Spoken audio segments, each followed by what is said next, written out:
Hi, Haley. Welcome to ERP Podcast. Thank you. Hi. Welcome to ERP Talks Podcast. I'm sorry for that. Thank you. I'm happy to be here. Yeah, so it's 7 months now or 8 months since we met in Las Vegas.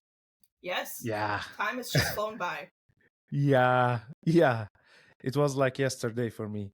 So, Haley, the first typical question. Tell us more about yourself and how you get involved in the ERP industry. So, I have been in the marketing industry for over 14 years in a variety of different capacities. I've owned my own PR firm. I've done marketing for small businesses. I've done marketing for mid-sized businesses. And then I went back to school, got my degree in full stack development, so I can do a whole website from the back end and the front end. And then I fell into the ERP space. I actually was hired by another ERP VAR to work on their website and work with their marketing team. And then from there, it just evolved more headfirst into the marketing.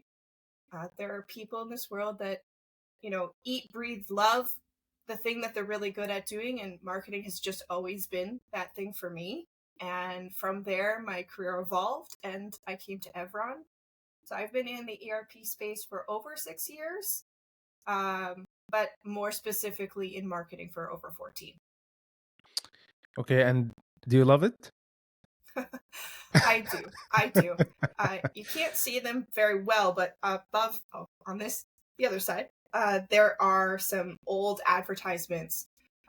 So my family will often go and find old antique advertisements and bring them to me because they know that I love the digital part, the creative part, how old newspaper ads used to be laid out, how they're messaged, the copy that has been them. So I listen to lots of marketing podcasts. I read, my whole LinkedIn feed is just all marketing professionals. One might say I have a bit of a tunnel vision about marketing. Okay, let's talk marketing. Marketing in the ERP is challenging, it's tough. And many people that I know and I heard from, they feel like they have a lot of issues to generate leads and do the marketing stuff for the ERP. What is your tactics? What is your strategy to market for your company ERP solution? So I think in order to explain what that playbook looks like, we need to understand the market and the landscape first. So I'm going to kind of pull back the curtain a little bit and maybe share a perspective that other people might not have realized. We hear in the marketing space that there are two key types of marketing: B2C, so business to consumer, and B2B, business to business. And of course, there's B2B SaaS, which is business to software as a service. Okay. So those are kind of the three marketing bubbles, topics that you can go online and learn about, or books you can read, podcasts that you can listen to. VAR marketing is, and specifically ERP VAR marketing, is very niched in itself because we're Yeah. not business to consumer.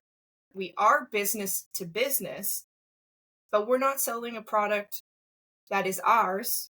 Then we're selling somebody else's software. So there you have to be a little bit more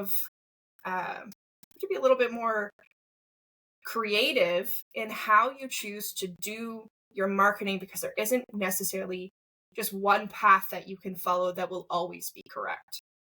So with being an ERP vendor, they want to promote their product. So any ERP vendor that you work with is going to always give you information and collateral about how you can be an amplifier for their software. Where you need to massage that message is, how are you an expert in their software? And that tends to be the part that is missing. Most resellers are amplifying just the product and not necessarily who they are or what makes them unique or different. And you might think about it in such a way that there are a lot of different resellers across all ERP channels that are all selling the exact same thing. We're all selling the best of breed, true cloud, the one financial software that you have to have in your business. But is that really what you're selling? And that's a question that I'm going to get everybody to think about as they watch this. Is that what you're selling? Because I'm pretty sure it's not. And we'll get to that answer later on as we go. Yeah, I never think about this that way. We are not selling our own software. We are selling our services. You should show people how you are expert on that solution. Yeah. Not how this solution is powerful. It's powerful, but how Yes. you are. Yeah, this is something that will make me change my strategy. I'm all the time focusing on how to tell people that ERP is a must. If you are using like QuickBooks or something, you should scale and use an ERP. But guess what? The other business don't want you to sell them the ERP only, but they want to make sure that there is an expert behind this software. Thank you for that. A pretty interesting analogy that just popped into my mind. If you think about it, let's think about a sandwich shop. I can go out to a sandwich shop and I can get a sandwich that's made by somebody else. Or I can go to the store, buy the bread, buy all the fixings, and make it myself. Those are two options. It's the same within our ERP space. For some ERPs, you can do it yourself. With others, you need an expert. So I would say, what would be the messaging behind why you should tell your friend you need to go to this specific sandwich shop and you need to have that sandwich? It's not because they have the same bread. It's not because they have the same fixings. It's because of the experience that you have when you go there. So that's what I'm talking about. That's who you are, the experience that they have by working with your company to get that product. Yeah, I love this. I really love this. So you are working for Evron, and Evron Yes. are Acumatica VAR. Uh, so, and it seems like you love Acumatica. I love marketing. I work for a company that sells Acumatica. Acumatica has been a wonderful company to work with. They have a variety of opportunities to help uplift the marketing departments of the VARs that work with them. They do provide support. It can be through marketing materials. They have an entire community where you can ask questions and hear from other people. It's not exactly the same as just kind of making your own little pod of people of community conversation, but obviously it is there. I do know that other ERP vendors do have programs like this. I know not all are made the same. And I would say that if you are working with an ERP vendor, I encourage you to ask them for resources like assets, maybe one-on-one conversations or group conversations, because there's always value in hearing what other resellers are doing within the channel. Not necessarily because you see that person as your competitor, but you see them as a colleague because they might have done something that works for their vertical or their industries that they're talking about that could be beneficial for your own company. So that tends to be one thing. And then there are different expectations of each of the different vendors. I know that many ERP vendors, of course, want you to provide your own leads to their company and for you to have your own initiatives. Within Acumatica, for example, we do have to provide a marketing calendar each year that kind of outlines the areas that we want to focus on. And that allows for a better conversation between us, our company, and our partner channel manager, like the person or our partner. Fix that.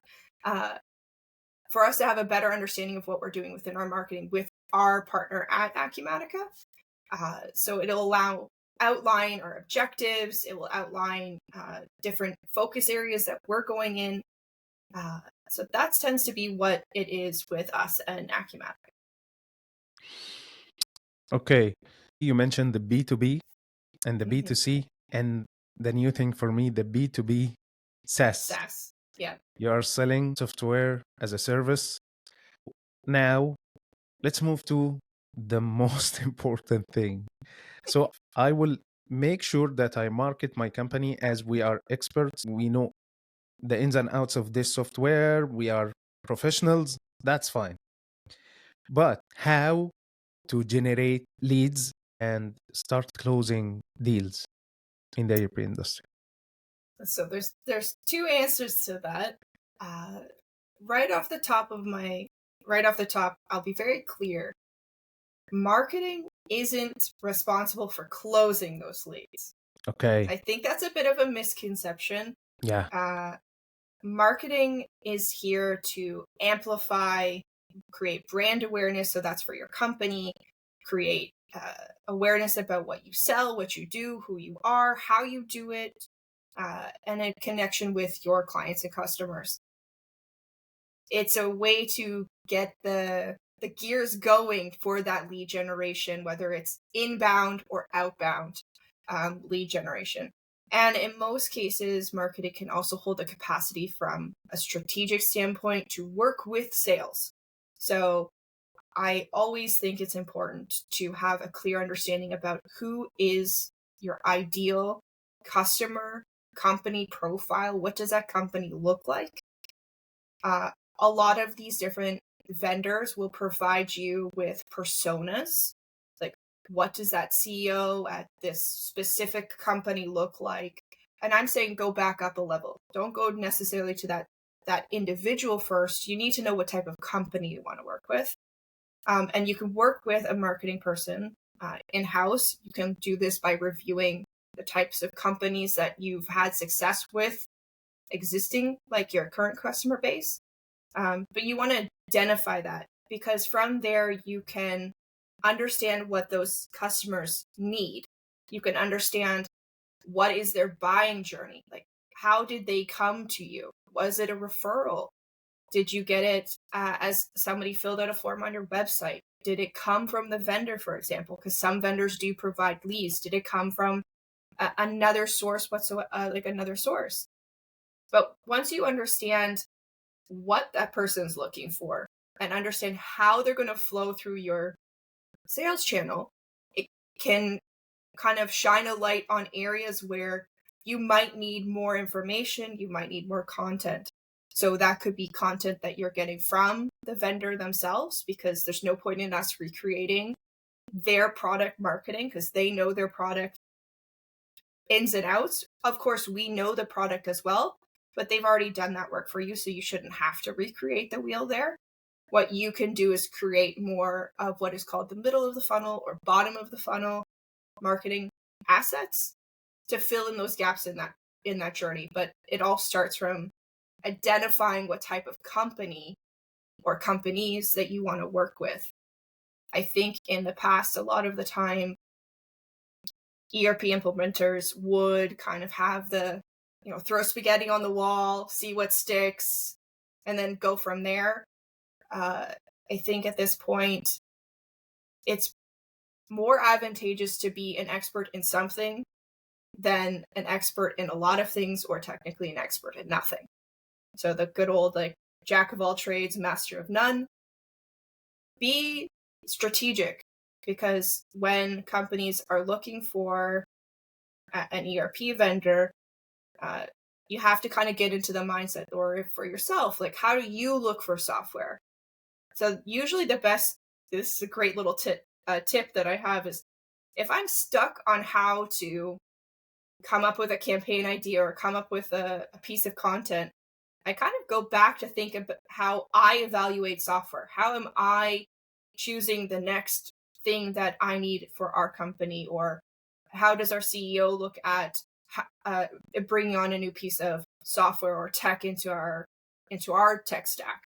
what does that look like? So there might be people even within your company that you can shoulder tap for ideas and suggestions that might light a spark about how you could reposition how something is said, but for ERP.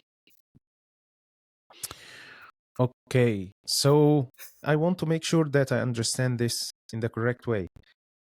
Are you talking about the verticals also?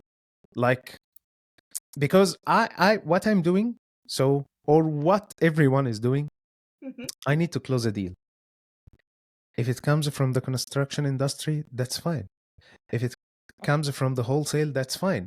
If it comes, and I believe that this is not the correct strategy. You should have your vertical and focus and put all your efforts to get results.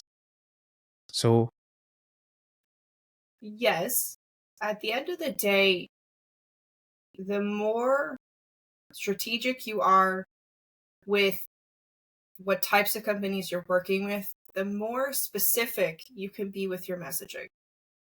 If you were trying to market to, we'll say, construction, distribution, manufacturing, and e-commerce, those are 4 big industries, verticals that most ERP vendors provide.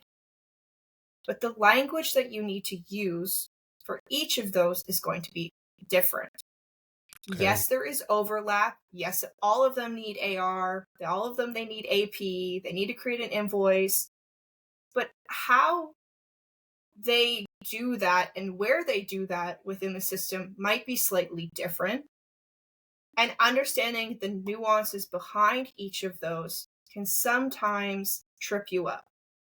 If you are marketing too broadly, you're painting everybody with the same brush, then you're not necessarily speaking to the person that has that specific problem, where they need a solution, they need an expert in lot tracking. If you never talk about lot tracking because it's not relevant for e-commerce maybe, or it's not relevant for construction, then that person might come to your site and or your blog post and read about business intelligence or read about, the importance of an ERP, but it's not saying that key specific message where talking all about lot tracking, for example, could be the change between them filling out your form or them contacting you.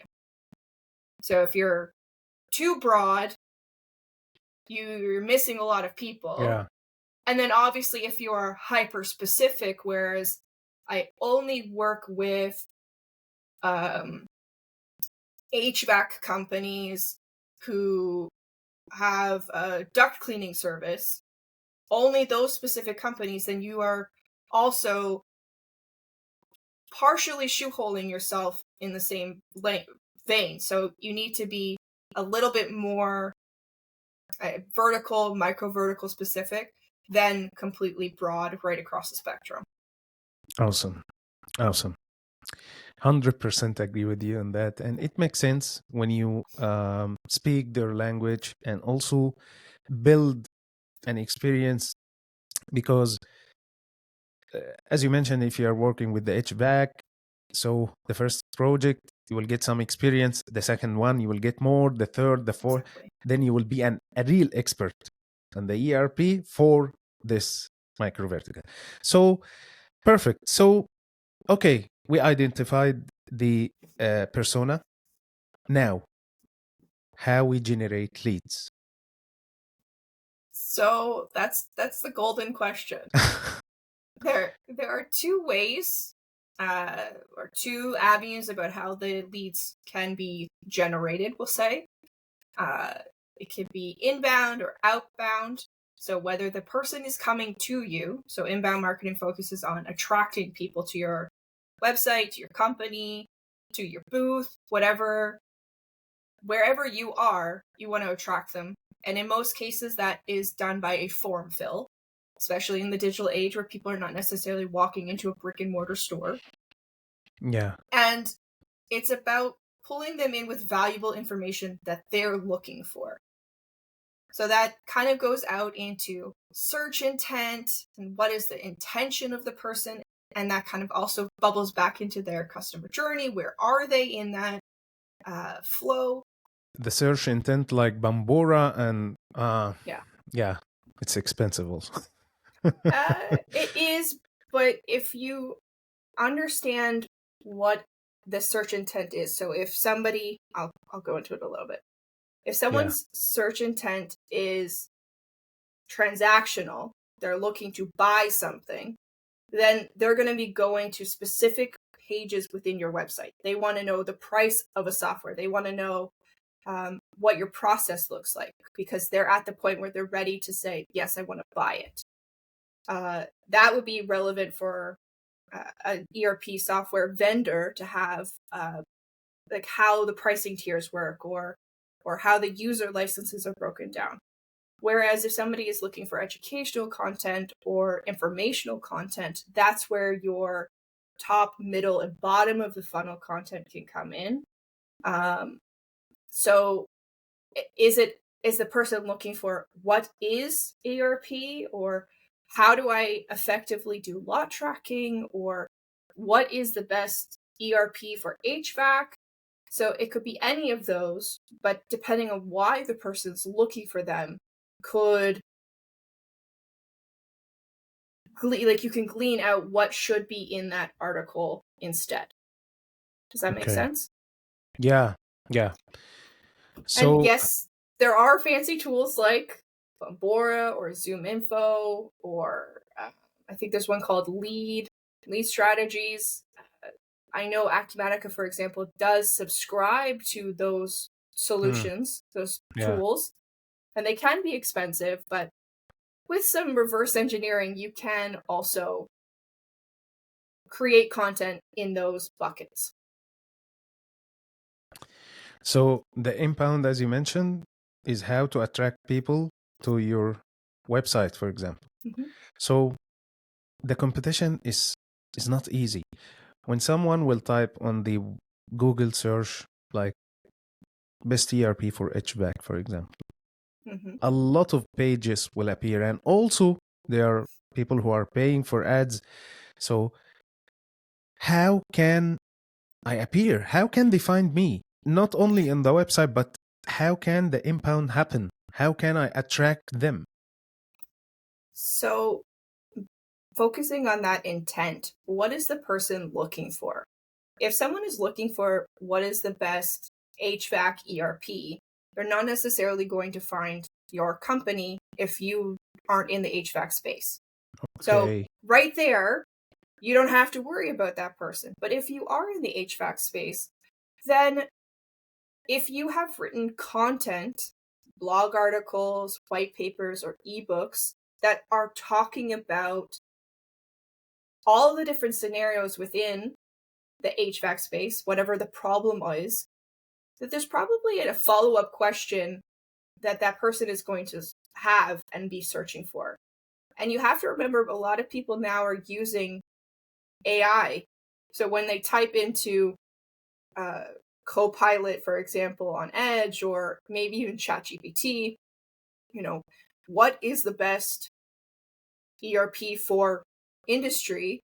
It's not necessarily based on your search engine optimization anymore. It's based on the algorithm within inside the AI and how it's learned and the information that it's pulled. So it depends on how you're answering the specific question. And this is where specificity can be more helpful, because a comparison article about different ERP might be something that the software vendor would provide, or something that's probably already been created 5-10 years ago and is already ranking number one.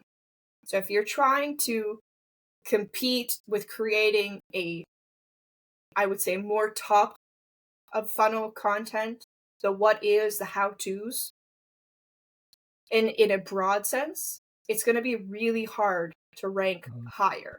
Yes, there are tactics that you can use that are beneficial and tactics that you can use that are cutting corners, but I highly don't recommend any of those ones because you're going to get dinged in the end.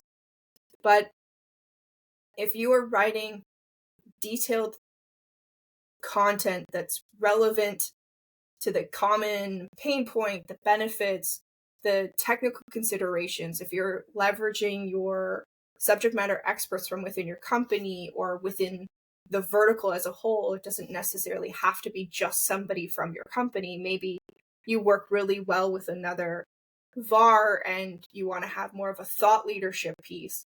Like, we don't have to think of each other as competitors.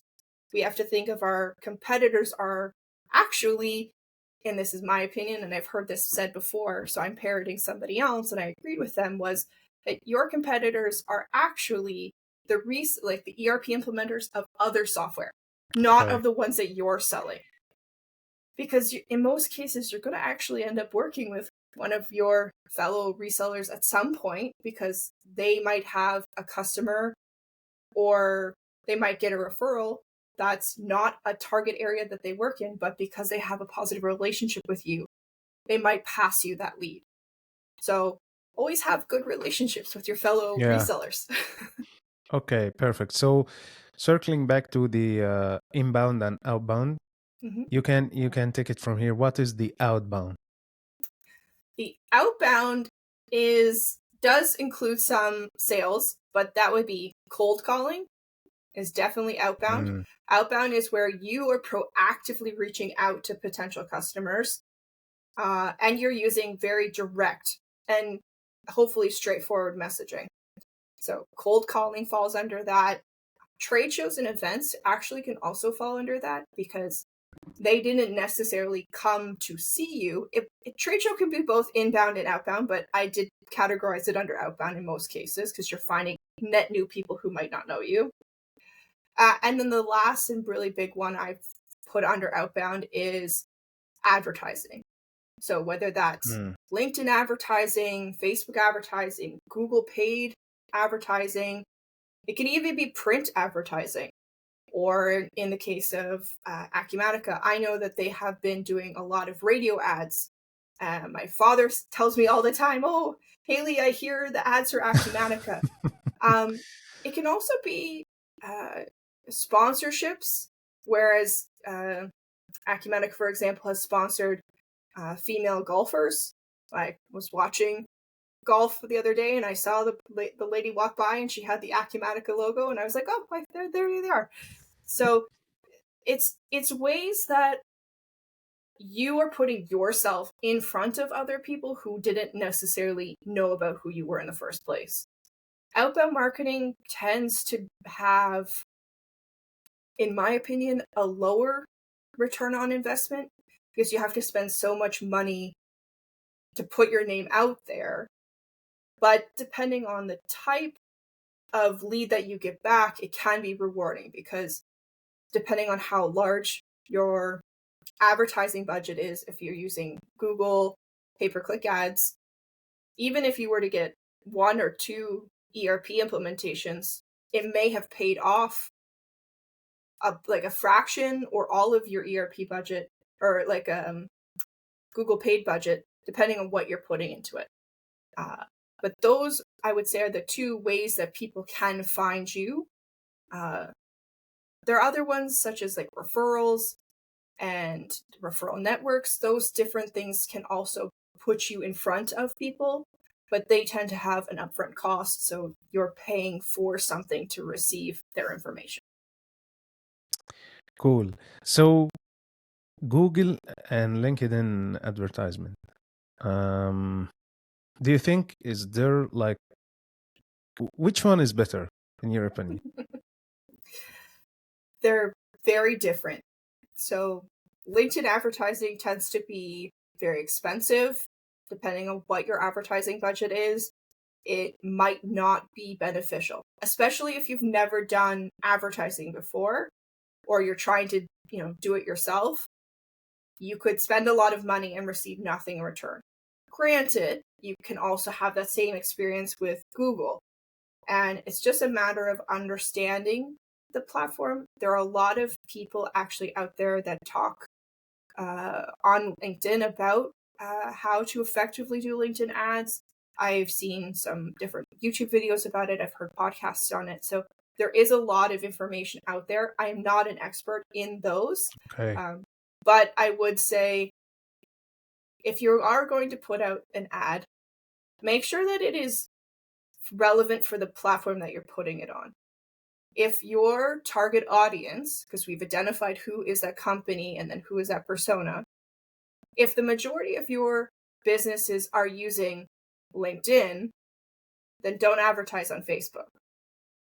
If your majority of your audience is using LinkedIn and YouTube, then make sure that you're checking the box so that there's YouTube advertisement within your Google pay-per-click. So it's just making sure that you are showing up where the people are. Because there's no point of showing up to an empty hall. This is a great answer. So also for Google Ads, if we go back to the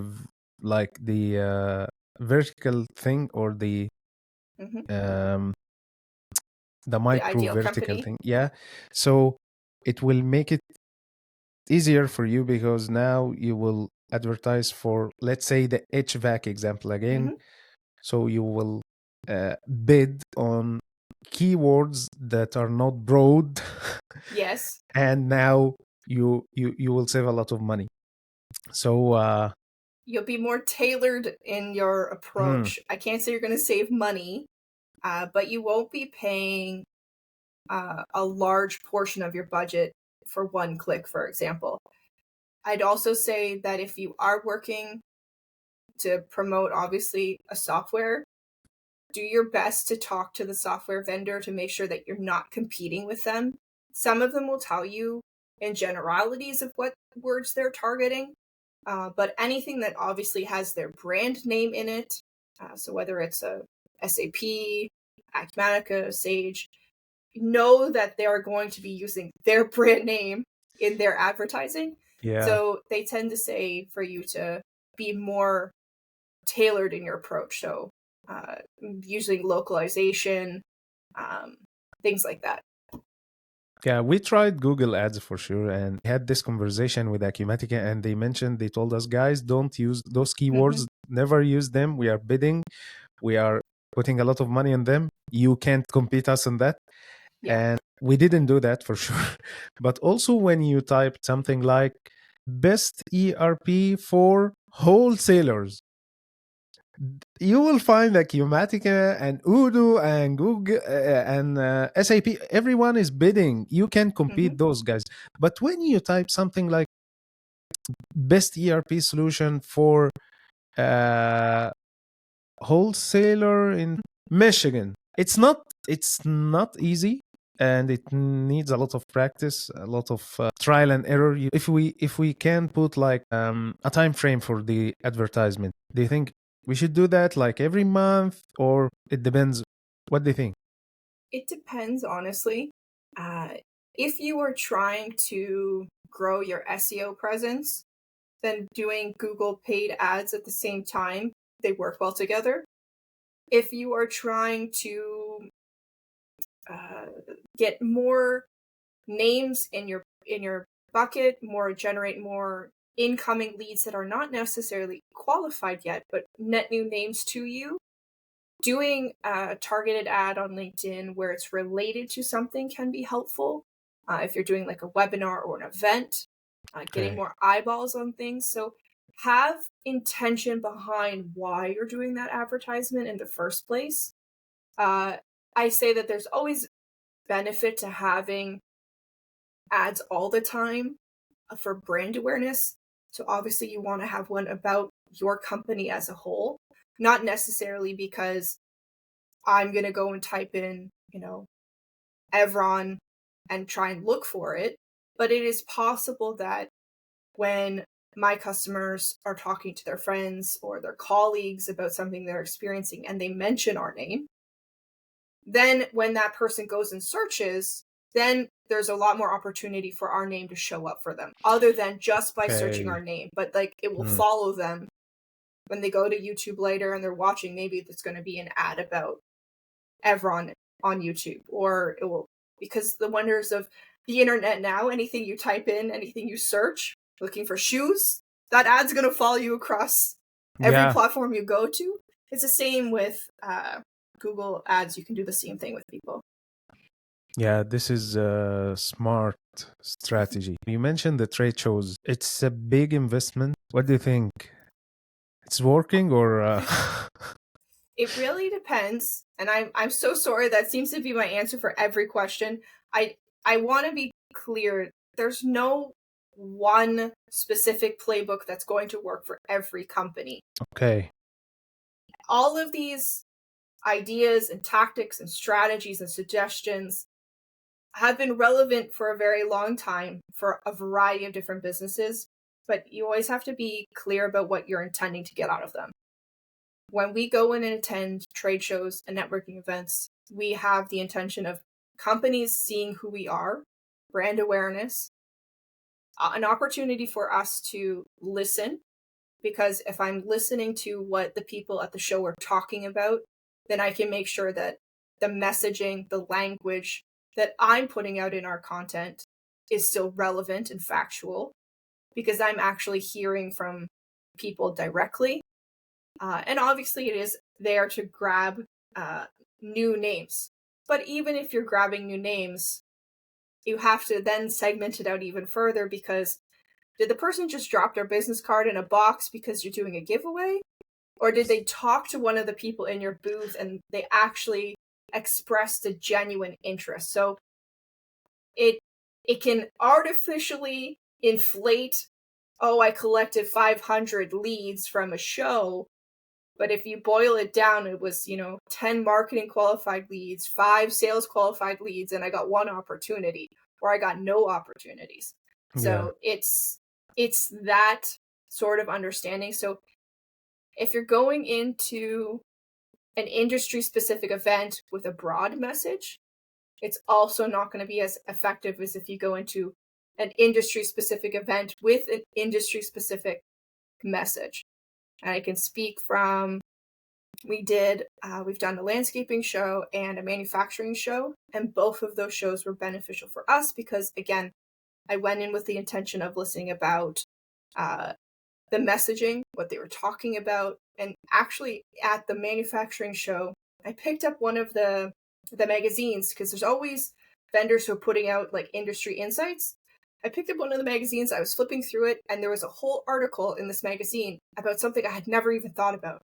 And it lit an entire light bulb of ideas of things that I could talk about that were relevant to us and our business and the other services that we offer. And on the fly, I was able to change my email campaign that was going to go out to people after they talked to us at the booth. So, also in all of this, just be open to getting ideas from other places that aren't necessarily just within the ERP space. This is something that I need to know because we are preparing also for a trade show. And now one of the most important things that I should consider is to learn more about their needs, what they're looking for. This is something I never consider while we are putting plan what we will need to get from this trade show. The qualified leads, people knows us, but we never think what people needs. Thank you for that. I will say, if you are, for yourself and anybody else who's trying to do a trade show, think of it as a whole campaign, not just a trade show. Because there's stuff that you might have to do leading up to that trade show that can amplify your message. So if there are already people who you work with that are in that specific industry, you're talking about manufacturing, if you're already working with manufacturers, maybe you can work with them and listen to some of their current hurdles and make sure you use that specific language, that specific tone and cadence in how you put out a couple blogs, a couple social media posts before the event, so that when you are at the trade show, when somebody inevitably goes to your LinkedIn, whether it's your personal LinkedIn or your company's LinkedIn, and looks up information about what are you posting, you're posting about the industry you're posting about the whole concept. You're not just talking about another industry, because sometimes that can be misleading and it might turn somebody off. So if you're concentrated with your efforts before, during, and after, it can really be the difference between showcasing yourself as an expert or a thought leader versus just showing yourself as a generalist. Yeah, thank you for those tips. Let's move to the online presence. Okay. The online presence. It will Okay. so the website, the social media, the LinkedIn, YouTube, TikTok. So the content. Yeah. So right off the bat, as I said earlier, your website, your digital presence is technically now your brick and mortar. In most cases, how you are perceived online can be either both beneficial or detrimental. And it tends to start with your website.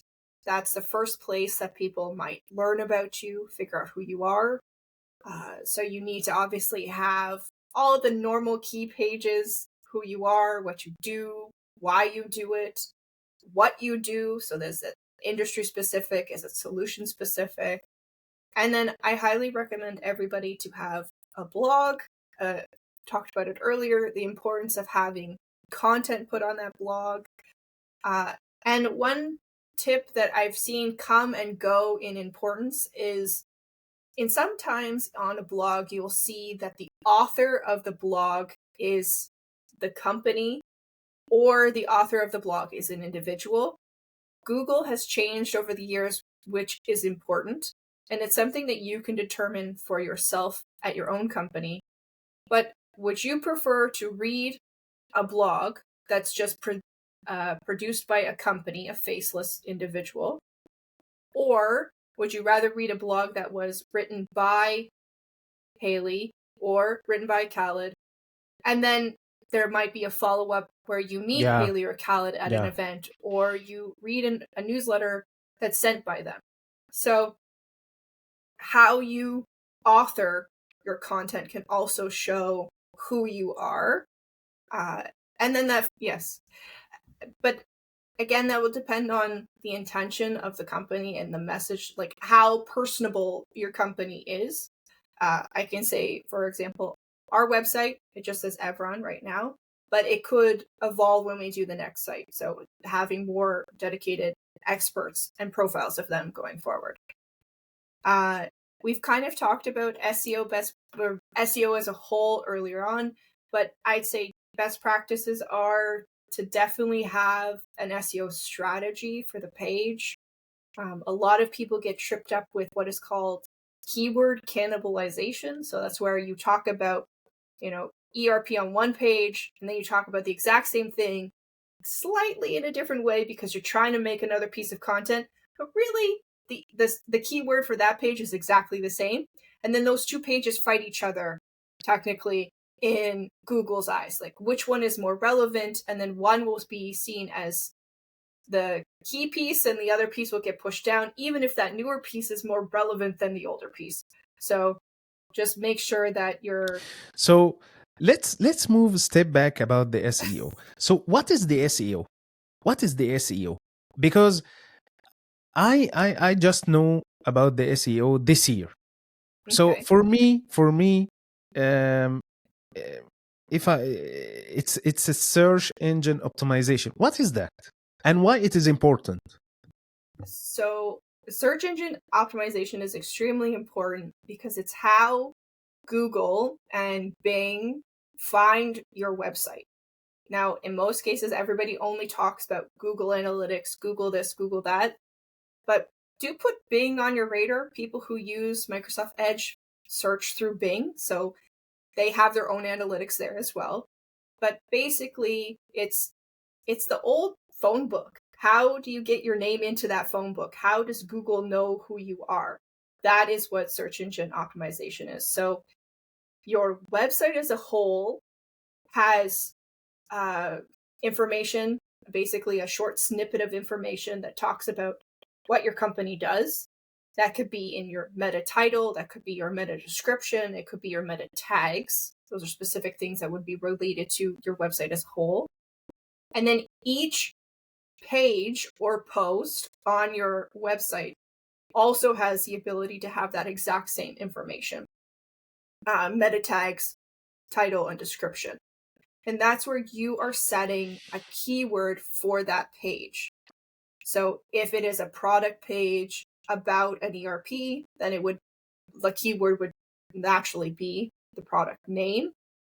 If it is a blog about a specific feature or benefit or problem, then it would likely be that specific either long tail or short tail keyword. So whether it's one word or more of a sentence. And when you're trying to figure out what those keywords can be, there's a lot of tools like Ubersuggest, which is created by Neil Patel. There's SEMrush, which is a pretty good one. There's like Ahrefs. Like there's quite a few different tools out there that can help you with your search engine optimization. There's even one called Ochimo by a company called Aircool. They help you understand your Google Analytics and kind of understand how your content is being presented and how it's being received. So they have a feature inside their tool called like a wallflower.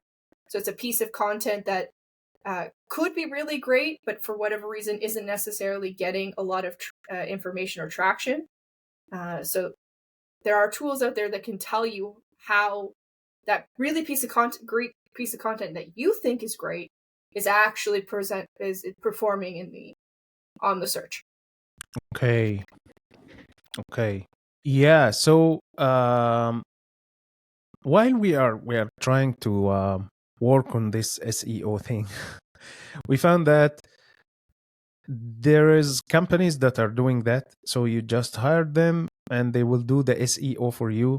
And when I was speaking with someone in those companies, he mentioned the backlinking, and we will do like backlinks for you. And so what is that also? What is the backlinking? And also how long it will take so you feel like your SEO strategy is working and everything is good?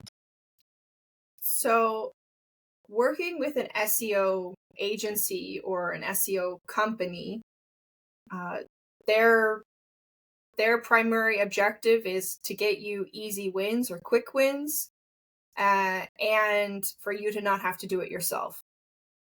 Of course, if they're not necessarily an expert in this specific vertical, it can be harder and there can be more onboarding time, just the same as it would be if you were hiring a fresh marketer, for example, who might not know the ERP space. I have worked with an SEO agency in the past. I had mixed experience with them. They did provide a lot of insight and information that I was then able to do and replicate on my own after. But they did create content that was necessarily like top of the funnel, what is, who is, FAQs that sure Google liked, but nobody actually looked for those questions. So it's a fine line between balancing, are you creating the content for Google as a search engine to like inflate or artificially lift up your site as a whole, or are you creating the content for the end user? So I believe one of the examples was ERP for shoe manufacturer was something that they wanted to create an entire page about. And I'm thinking to myself, we don't, at the time, the company that I worked for, we weren't going after companies that manufactured shoes. So how would that be relevant? So you have to advocate for yourself because they're going to tell you what you should do, but you still need to advocate, like, what is the company? Got to be on them in that case. When it comes to backlinks, which was one of the questions you asked, they can be both beneficial and detrimental. In the past, there were ways that you could do, I would say, more black hat SEO. So things that would, again, artificially push your page up, but then Google got really smart and could see that people are doing bad tactics. And then all those pages got dinged and got moved down. So if you are going to use a backlink, it is where you have received a link within your site from somebody else. So if you write a really great article about, again, ERP and HVAC, and you send it off to the Huffington Post, or you send it off to a TechSpace or ERP Insights, and they choose to reference your article within their post, that would be a backlink. It's from someone else to you. And there's different ways that they can. There's like a no-follow backlink and a regular backlink. No-follow backlinks don't do you any benefit. If, for example, you work with an ISV and they have a partner page where your name is linked back to your site, that would be a backlink. So it's even when you write your own content, SEO practice will say it's good for you to link out to other people's pages. So do internal links to your page and then links out to other people's pages. So you're creating backlinks for somebody else, even if they didn't ask you to do it. Kind of in that reciprocity, maybe they'll give you a backlink back, but it is a way that backlinks go. It's kind of like a circle. So this is a great answer, the backlinking, and I know it's not that simple. It needs a lot of work, but just to make sure that we completed this point, how long it takes for your SEO to like have a real results? So SEO takes time because you're relying on the search engines. You're relying on Google or you're relying on Bing. If someone you hire says that they can get you results in 30, 60, 90 days, like get you to number one or the first page, I would be slightly skeptical of that. Only because it takes anywhere from 3, 6, 9 months for Google to sometimes update that information. And it's possible that Google, where you start working with an agency and they're able to get you to the first page, it could have just been that the effort that they did was just before Google did basically another upload or like a refresh of all of their data. I know that in having to try and take information down off of the website or off of Google, even that can take 3 months to come down. Like once you say, I'm not putting out this content anymore, I'm not sharing this as a service, if you try and remove those links from Google, it can take like 3 months for those things to come down. So just be cognizant that SEO is a slow, long game. It is not easy win, fast experience. If you're doing the pay-per-click ads, that's where you can see pages lifted higher if you're connecting a pay-per-click keyword with whatever your keyword is on your page. That's where you can get I'll say a medium win and moving a page up. But it will cost you to do that. Yeah, sure, I know. We have to be smart with our marketing budgets. Yeah. Regarding the social media and the content on the social media, the webinars, the platforms, what do you think about it? And also, everyone on LinkedIn, but you mentioned earlier that maybe your customer on Facebook or YouTube. So when you've done your ideal company, you know where that person is. So I'm going to put out like a little story thought experiment. A construction company, if it's a small, medium-sized construction company, they might have like a Facebook page. That might be where they're posting the most. Okay. Whereas a distribution company or a manufacturing company that's enterprise, very large, they're more likely to have a presence on LinkedIn. Okay. An e-commerce brand might have Facebook, LinkedIn, TikTok, Snapchat, Instagram. even if anybody still uses Snapchat, Instagram, Threads, Twitter or X, whatever you call it now. So it just really is tie how those companies that you want to work with, where are they showing up? And not to say like there are lots of construction companies that are also on LinkedIn. So don't think that I'm trying to say that only one is relevant for an entire industry. It's related to what your actual snapshot of your clients are. So it might require a little bit of conversation with your customers to understand what platforms are they using, both as a company and as an individual. Because you want to show up where the people are that you want to sell to. I tend to find that LinkedIn is a very strong place to be from a professional enterprise, mid-level companies, but there are a lot of small and medium-sized businesses that also use LinkedIn that could be extremely beneficial because maybe that person is there because they have a specific function within their company. They might not be the CFO, but maybe they're a person in the accounting team, and they've come to LinkedIn to see what other people are talking about, or maybe they're doing some searches about a problem that they're having with their accounting solution. And then they're able to see a post by yourself personally or your company that's talking about the problem that they're having. So people will come to social platforms to look for things. The different things that you could post could be anything from a case study where you're snapshotting someone's problem and you're kind of explaining the solution. It can be just general posts about an article that you've written. There is a term in social media now which is called zero-click content.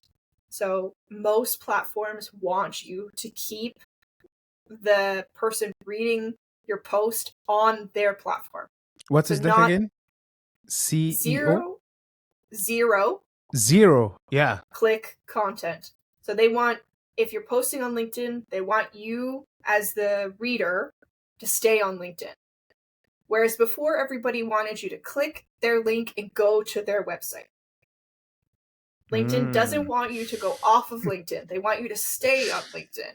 Yeah. So I'm talking about this now. In 6 months, a year, maybe that's not even relevant anymore. So it's really important for yourself as a business owner or a marketing professional or somebody who's interested in marketing to be aware of who are the players in this space as a whole. Like, who is the person that's talking about how to market on LinkedIn, or who is the person talking about how to do sales on LinkedIn?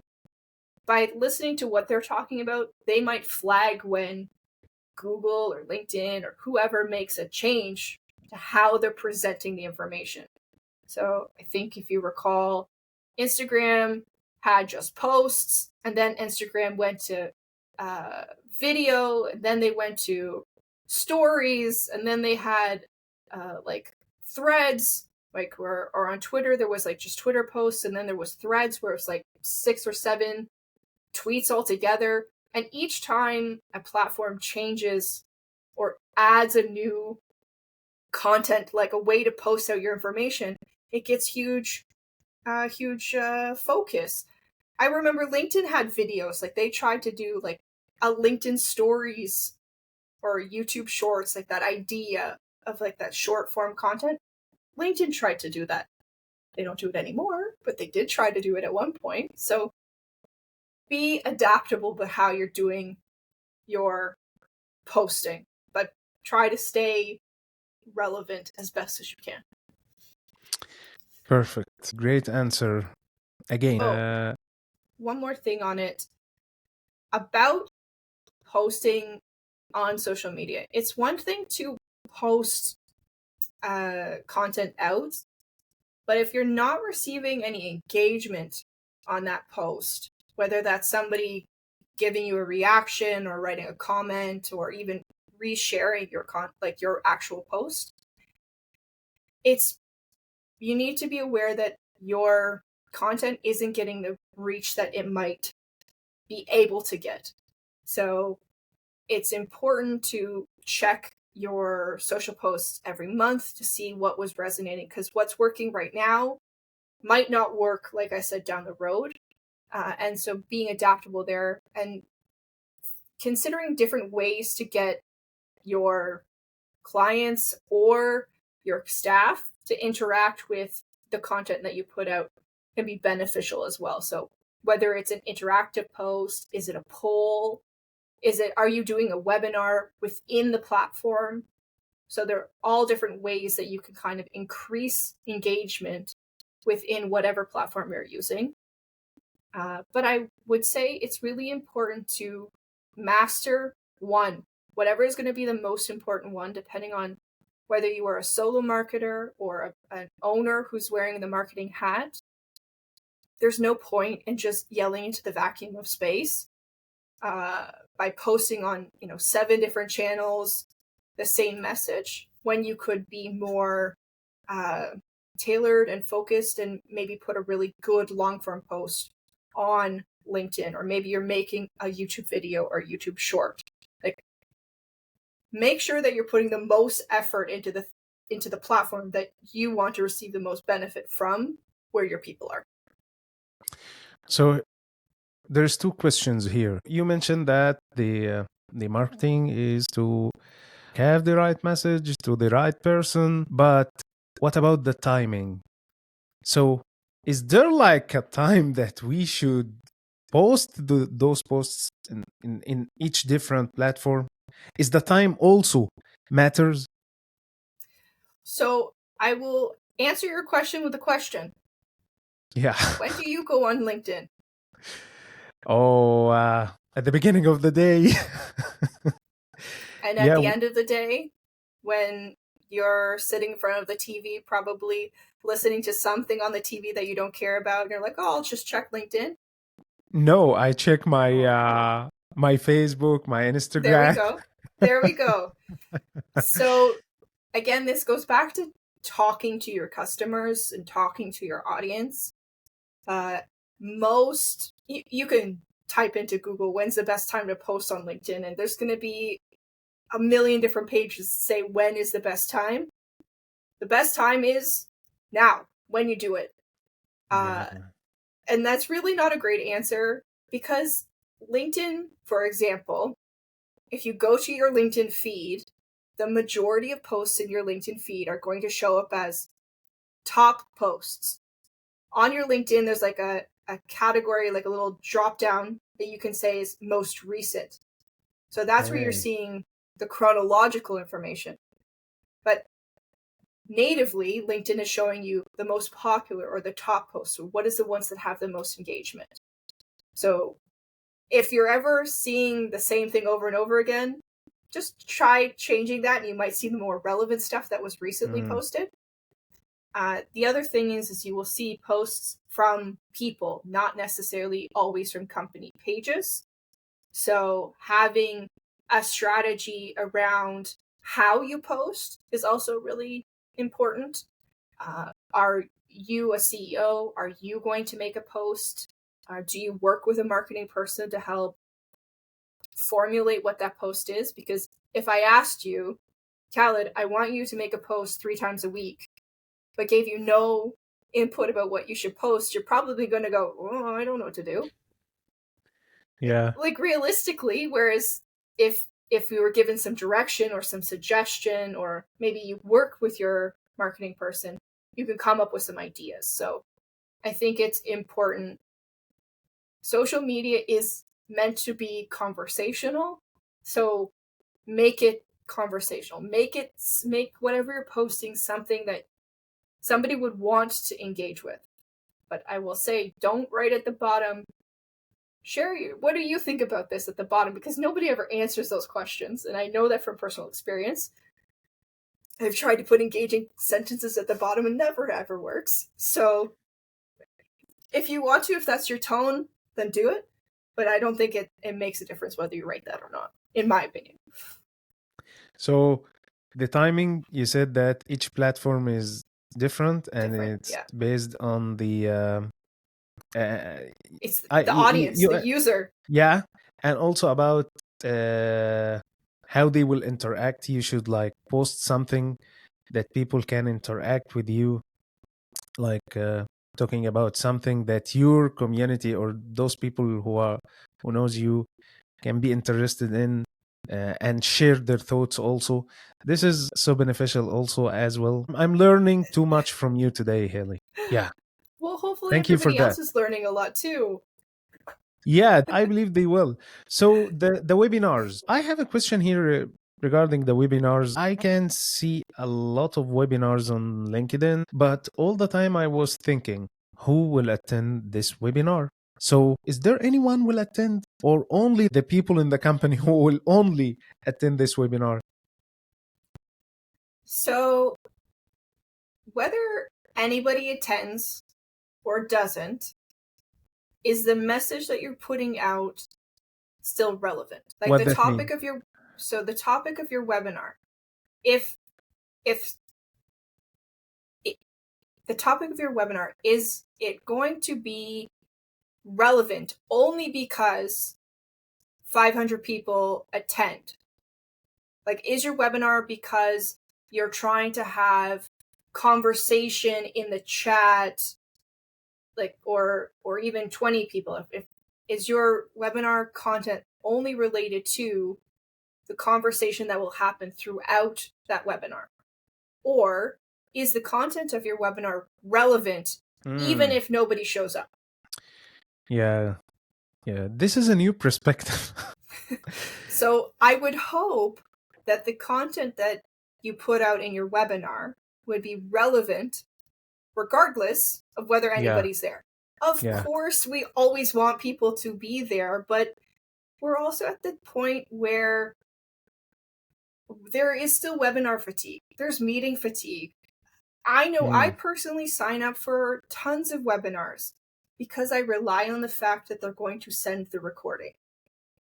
Because then I can watch that webinar when it is relevant, or not relevant, when it's timely for me. Because a lot of people tend to do webinars during the lunchtime hours or during 1 o'clock and Eastern Standard Time, for example.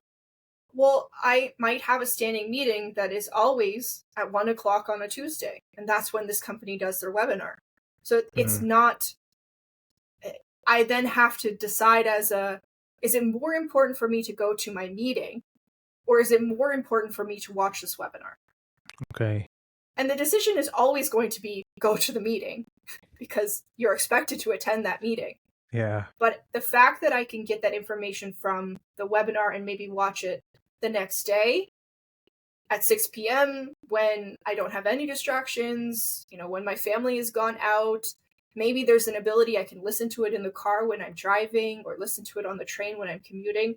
So having the webinar and being so focused on how many people register for the webinar, I think is a bit of an outdated thought. Yeah. Of course you want people to register. Of course you want that effort to translate into opportunities where you're selling something. That's always the desire. But understand how that webinar can continue to have a life after you hit stop on the recording. Are you repurposing that webinar? Are you sharing it in a blog post? Are you using it as part of a marketing campaign? Are you repurposing the content? Is the other presenter that's doing the presentation with you, is there anything that they're doing that maybe they can use a copy of the video to amplify its reach?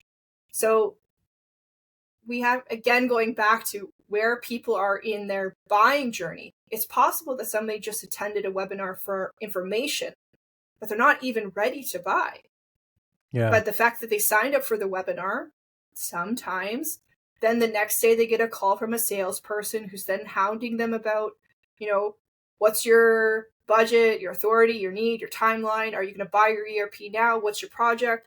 Well, the person just attended a webinar. They didn't say, yes, I want to buy this software. So again, there's a way that you can ask questions on your webinar sign-up form that might help have people self-identify where they are.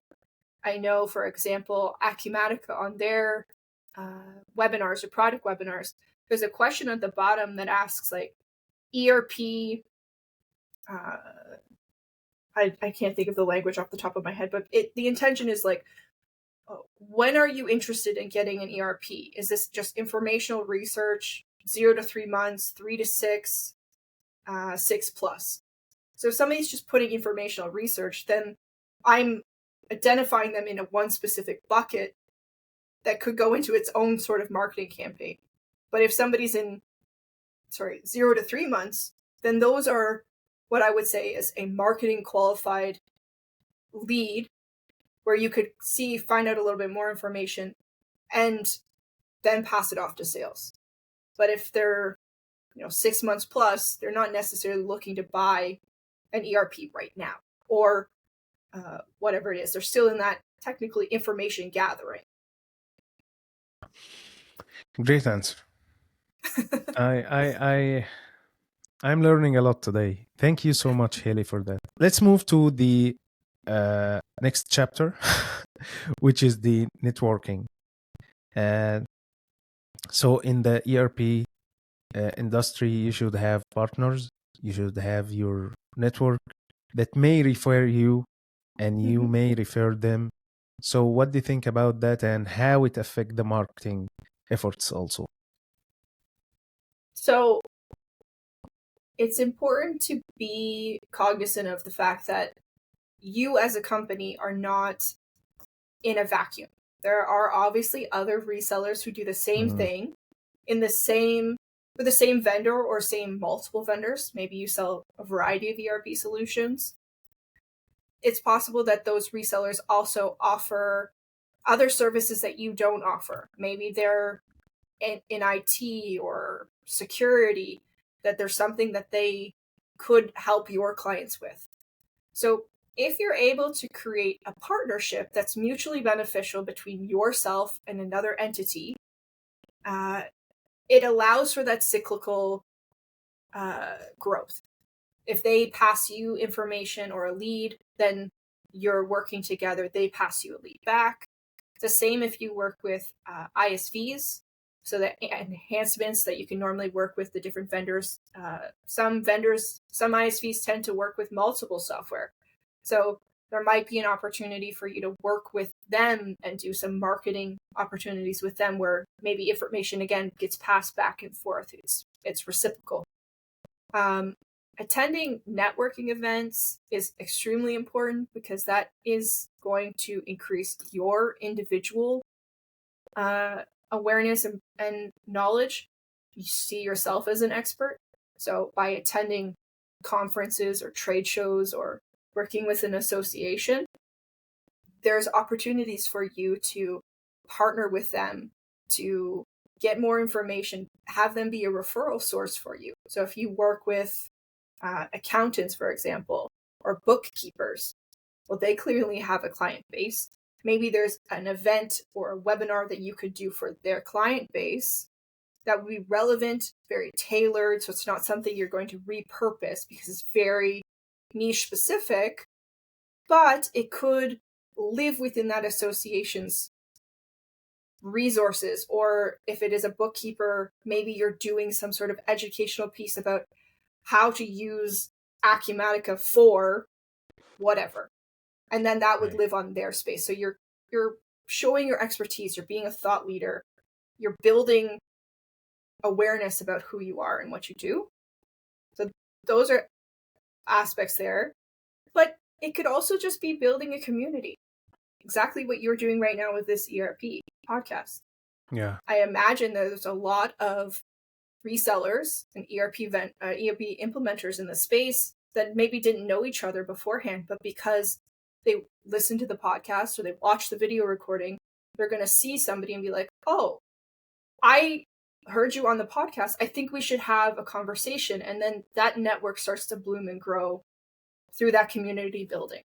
So there's a lot of ways that we can work together with each other and see each other as resources and assets for one another, and not necessarily as competitors who are trying to steal business. I think the more we work as a community, we work as a whole, lifting each other up, the better each of these vendor communities will be as a whole. I remember your words in Las Vegas. You said that there is a lot of customers. I will not take your customer because there is a lot of customers. There is a lot. The market is big. I remember those words. Yeah. You said the market is big. That makes sense. And also, this is the reason of this podcast is to help the people in the community. So there's a lot of ERP companies that are suffering on the marketing stuff thing. Also, there is marketers that also need to learn. So you mentioned a lot of things. I believe that if I am working in the ERP industry in the marketing, I will learn a lot from you today. And imagine when you share your knowledge and someone now have this knowledge and then they share their knowledge and the community will be strong. So I'm 100% with you on that. We should think about networking in a different way between the other VARs and the other competitors. So other colleagues. Let's other not say colleagues. competitors. Sorry. And as I said earlier, your competitors are people who are selling competing software. Yeah. So if you sell Acumatica only, then it would be another reseller who sells something that would compete with Acumatica. Yeah. That's who you could see as your competitor. Of course, obviously, your competitor is if you are, you get an RFP, for example, and you and another person in the same space are bidding on the same deal. Then yes, technically, that other company is your competitor in that scenario. But from a marketing perspective, we're all technically saying the same thing. The ERP system that you're using sucks or doesn't work or is ineffectual or is causing a hurdle in your business, and we have a better solution for you. We have the ERP that you need to implement today because it's going to fix all of those negative things. That's at the end of the day, that's what all of us are saying. Yeah. It's just how we say it. I don't think anybody's going to come up to and put in their marketing, your ERP sucks. Granted, I think that would be extremely impactful, but obviously there's defamation. You don't want to slander another company. Yeah. Like, there's so many nuances that go into what we do. But when you boil it down, something's not working, and it's not working because X, Y, and Z, but this will fix it. And this can be anything. It could be you. It could be your expertise. It could be your product. It could be your own IP that you've added onto whatever the vendor is. It could be a customization. Like, whatever that sentence is, that's the basis of what it is. And then you just grow and build off of it. But if you don't know who you're trying to attract, and you don't have a clear understanding of what is your offering, no matter how many resources that are given to you from the vendors, you're always going to be stuck on that point because you're not talking about who you are or why you're an expert or why they should work with you. Yeah. Because the software is the software. You're not going to change those features and benefits. That's already a package. The part that's different is you. And I think the comment you're referring to about multiple customers was, if you go into the grocery store, how many different types of bread are there? Was my exact comment. Oh my God. There's so many types of bread. So many, yeah. You can also go to a bakery, artisanal bakery. They still sell bread there too. So it really, honestly, depends on who you are, why they should choose to work with you, what is your expertise. How do your customers like working with you? Do you have a strong relationship with the community as a whole? So that's other ISVs, that could be other resellers, that could just be in the general like user group community. So all of those things come into play. You want to, especially if you're doing an ERP implementation, they can be pricey depending on the size of your ERP implementation. And depending on your business, that could be a very large investment. So you want to make sure that you're, tying yourself to the best solution and the best partner who can help you affect that change. Make 100% sense. So, last but not least, so the hiring process. So if I want to hire a marketing employee, it's not easy. And also to hire them fresh. And what I mean by fresh, maybe they have been working with a different industry, but for me in the ERP, they will be fresh. They never work in the ERP industry. How to choose a marketing employee to work with me and to make difference? In your opinion, when a company in the ERP hire someone, what should they do to get the best results? So you have to identify what are the important must-haves for you and your company. If it is imperative that the person already know the software, then you need to make that clear in the description of the job. I know when I started and came into this industry, I came into the industry to create a website or to enhance a website for a company that was an ERP implementer. I didn't necessarily need ERP knowledge at the beginning, but I went and versed myself in what I was getting myself into. Not everybody will do that, but having some clear expectations at the beginning.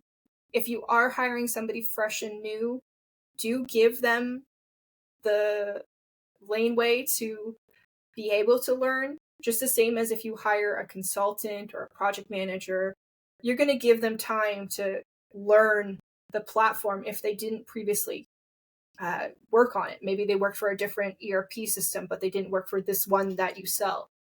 You're going to put them through that vendor's university for that certification. It would be beneficial that your marketer also has, 90 days, I'm just giving you a number, to kind of learn the ins and outs of your company.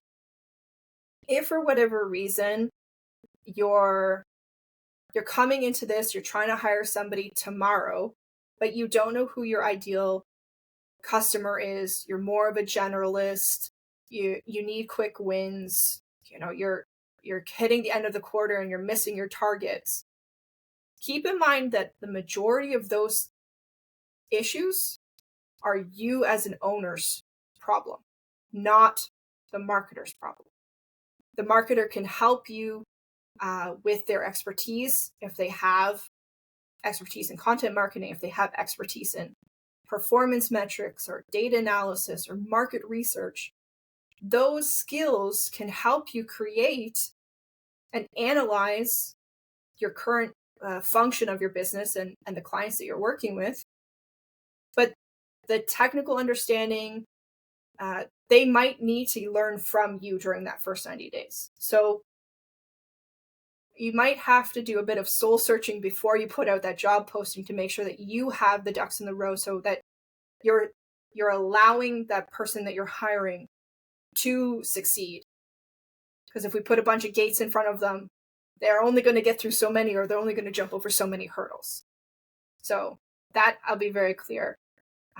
The technical understanding is always an asset, but it doesn't necessarily mean that it will translate into your business. If they have ERP experience, I'll say Microsoft ERP experience for, pick an industry, swimming pools, construction. Yeah. but you don't sell Microsoft and you don't work in the construction industry. You're in distribution and you sell, I think you've mentioned SAP, we've talked about Acumatica.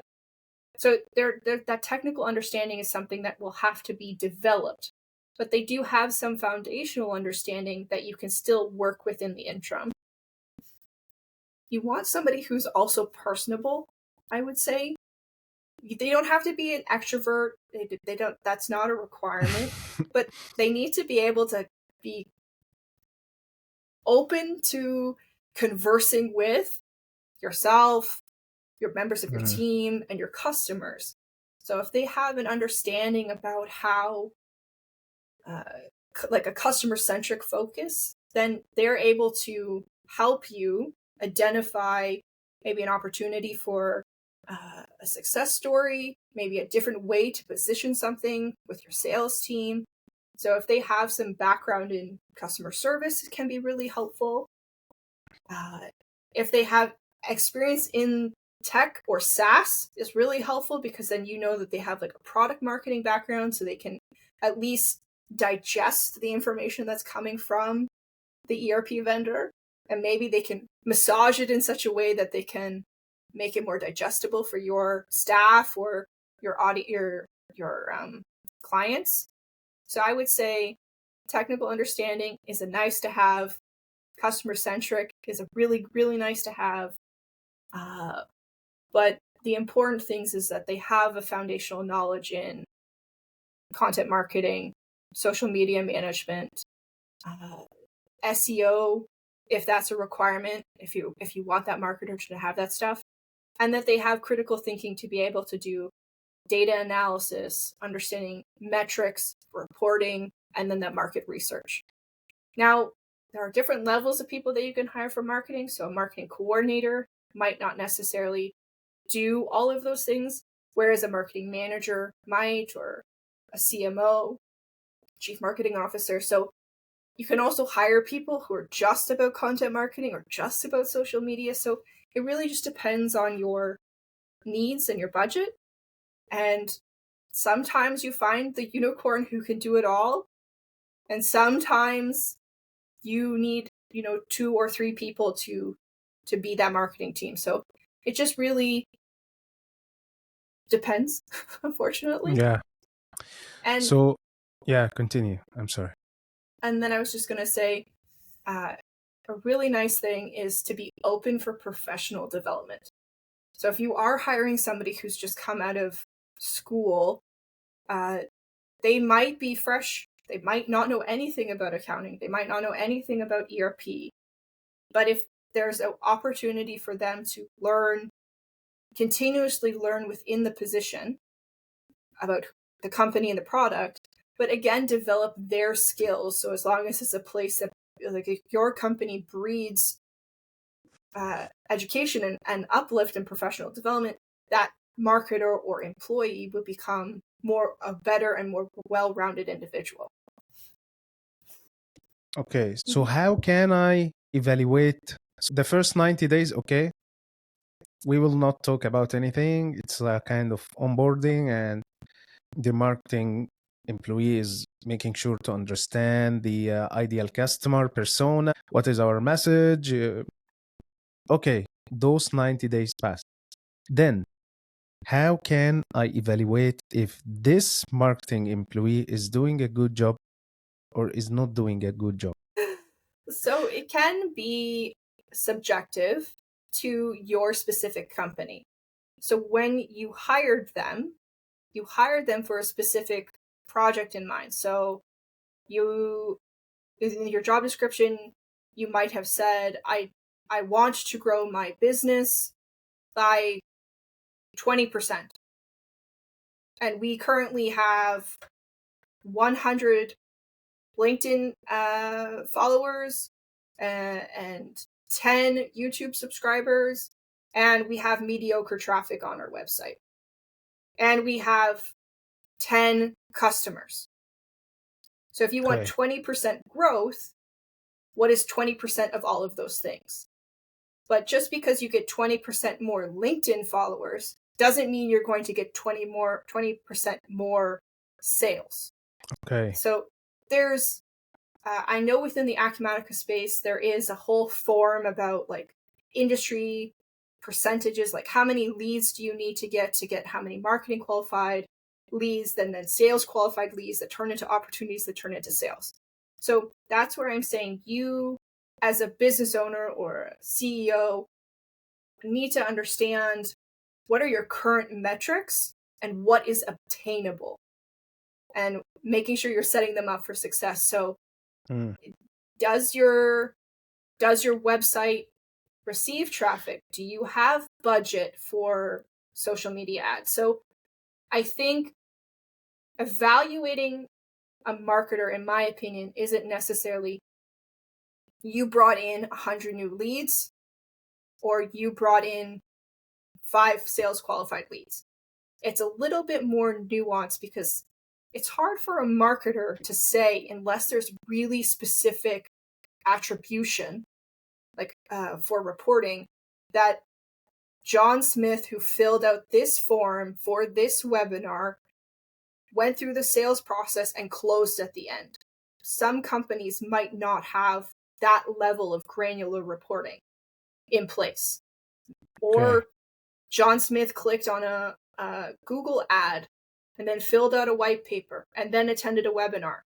Like, there's a little bit of, again, that data analytics that you need to see, but there's ways that you can set up your campaigns and your system for success for that marketer so they can attribute those leads. It's possible also to have metrics in place for a campaign. So we want to raise awareness. We want more people to attend our webinar. We want to see an increase in our social media following. Those tend to all be KPIs that you can say, like, we want to increase LinkedIn by 10%. So you'd have 110 followers by the end of the year. And all the effort that that person has to do to get those followers, because you don't necessarily just want 10 bots or 10 fake people. Like, sure, I could go out and ask 10 of my friends to like my company's LinkedIn page, but that's not going to do anything. Yeah. And unfortunately, there will be marketers out there that are very worried about those KPIs. Like, I need to have it be 125, and if it's not 125, I'm getting fired. Well, that's not really a great experience for that person either. Like, you might, as a CEO, might have specific metrics that you need to hit from the ERP vendors, the software vendors.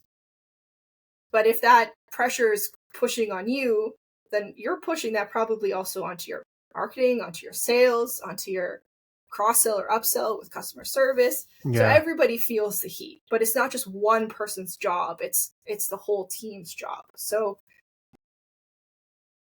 I feel like marketing is a bit of an elusive position in that there's not necessarily one specific KPI, in my opinion, but you can usually tend to see if you're seeing results. Are you seeing more traffic to your website? Are you seeing more net new leads coming into your funnel, whether they're qualified or not, just net new names? Is the marketer thinking outside of the box? Are they proposing different ideas to help execute and enhance and amplify your company? Or does the person just take their task list for the day and just tick off the boxes and that's it? Like, if they're just doing the work to get the paycheck, like, those could be flags where you might need to reevaluate how they work. Does that make sense? Yeah, sure. It's a long-term relationship. Investment. I feel like, yeah. I believe that you should choose the right fit for your company, who's energetic and professional and open for new challenges. Also can do the marketing job because it's not easy. And then the results will come. but we should have like the same foundation. See the difference on the website, see how our presence on the social media and those stuff, then the leads will come. So it's not 3 months or 6 months. It may take more, but it depends on the person that you will hire and how he's skilled or she is skilled. And the last thing about the analytics, there is Google Analytics, there is LinkedIn Analytics, and there is Facebook. There is analytics everywhere. Is this also a task that the marketing employees should take care of? Yes. So, for example, being aware of what all those analytics are, like all those metrics, it could be a marketing coordinator's job to capture all of that into one place. Obviously, Google, LinkedIn, they're all in each of their platforms. There are platforms like HubSpot, for example, that does pull some of that information into one solution, like into one space, but it's not necessarily always laid out easily. So it could go into an Excel document, or maybe there's another solution that you use to kind of put it all into a report. A marketing junior marketer or marketing coordinator could do something like that. If the person has an analytical mind, they could analyze that information for you. They could say, oh, this month we saw a huge increase in interactions with our website, but that was because we put out a newsletter that had a really important webinar link. So people came and registered. There was a really in-depth blog post that we put out that people came and digested. Oh, look, we got some backlinks from a really great, reputable resource. Like, they're able to kind of do that investigative work to see why February had such huge Traffic. numbers, and then whatever reason March didn't. But Okay. March is actually more like January. So is February the outlier because we did something really big, and March is just kind of going back to normal? Or was there a slump? Did you not put out the right content or enough content? So having that analytical mind, regardless of the job title, is something that a marketer can do. And then tying that back into what are the business goals. So I am a strong believer in that your marketer should have a clear understanding of what is the top level business goal, like what is that revenue number that you're trying to generate for the year, and then what is the sales goals. Like, we are trying to get into this specific market, we're trying to generate 10, 15, 20 opportunities. Like, having those specific numbers is where then you can reverse engineer. You can move back and calculate, well, if we have this specific close rate, we have 10% close rate, and we want 10 leads, then I need 100 sales qualified leads. What's the difference between your marketing qualified leads and your sales qualified leads? What is that percentage? I'm just going to use 10 because it's going to be easy. So I need 1,000 marketing qualified leads. Now, if I need how many people to our website, or how many people to see our sites and our forms, do I need to get those 1,000 marketing qualified leads? That percentage is a lot smaller. So it could be 10,000 people to get 1,000, to trickle down the system to get 10. So that's where I'm saying you have to look at it as a whole. Yeah. You can't just say, I want one specific thing, because it goes back so many ways. Like, there's so many other levels of abstraction that you have to kind of go back. And saying to a marketer, I want 10,000 or 100,000 leads or eyeballs or people passing by our website, that can be a terrifying number for a new marketer, or can really shake somebody's foundation, because maybe their definition of what that lead is different from your definition of that lead. Is that just website traffic? Is that form fills? Is that social media impressions? So just having a clear, open communication of what those definitions are can be really helpful for your relationship with your marketer? I feel now that the marketing job is not easy. It needs a lot of skills. It's not all only about how creative you are. No, you should have a lot of skills. And I believe that if someone try to work on themselves and try to learn and read and educate themselves, there is a great opportunity for them in the ERP industry. Many ERP decision makers struggling on the marketing. They have a big issue on the marketing. There is a demand. This is a good advice for everyone who is in the school now and graduating. And try to learn, educate yourself, read books, listen podcasts, our podcast specifically, and you will find an opportunity in the ERP industry. So thank you so much, Hayley, for that, and thank you for accepting the invitation. Do you have anything you want to add? I would just say be open and be curious, whether you're a business owner, an ERP implementer, a marketer, just be open to information. As I said way back, like there's information can come to you in all different ways. And there's no one way that you have to execute this playbook. There's so many playbooks. Just be open to reevaluate how you're doing things. Be open and be adaptable. Those would be my two key points, I would say, for Yeah. the ERP business as a whole.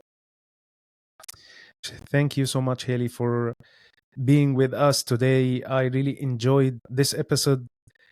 A lot of things that I learned today. Thank you very much. I really appreciate the opportunity, and I appreciate just talking about marketing because it's a boring, lovely thing I'd like to talk about. Thank you. Thank you. Thanks.